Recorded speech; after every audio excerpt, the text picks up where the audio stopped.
અને શત્રુંડા બેઠકના કોંગ્રેસ ઉમેદવાર અંકિત પટેલનો વિદેશી દારૂ પકડાયો છે। દારૂ અને મોબાઈલ સહિત 2 લાખથી વધુનો મુદ્દામાલ જપ્ત કરાયો। દારૂના જથ્થા સાથે 3 આરોપીની ધરપકડ કરાઈ છે। મતદારોને રીઝવવા કોંગ્રેસ ઉમેદવારના ઠેકેદારે દારૂ મંગાવ્યો હતો। દારૂ મંગાવનાર કોંગ્રેસના ઉમેદવાર અંકિત પટેલ પોલીસ પકડથી દૂર છે। પોલીસે ગુનો નોંધી ફરાર ઉમેદવારની શોધખોળ શરૂ કરી છે। આજ મુદ્દે સંવાદદાતા નિખિલ ફોનલાઈન પર। નિખિલ, વોર્ડ નંબર 3ના કોંગ્રેસ ઉમેદવાર અજય મોઢા નશાની હાલતમાં એ મતદારોને રીઝવવા કોંગ્રેસ ઉમેદવારના ઠેકેદારોએ દારૂ મંગાવ્યો હતો। અત્યારે કોંગ્રેસના ઉમેદવાર તો ફરાર છે। પોલીસની કઈ દિશામાં તપાસ?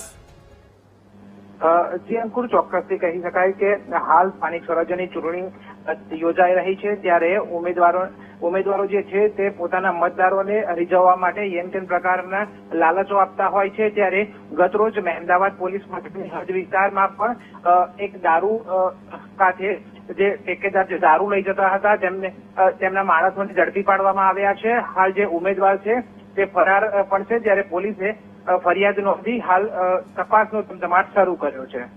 જી બિલકુલ નિખિલ, સમગ્ર માહિતી સાથે જોડાવા બદલ આપનો આભાર।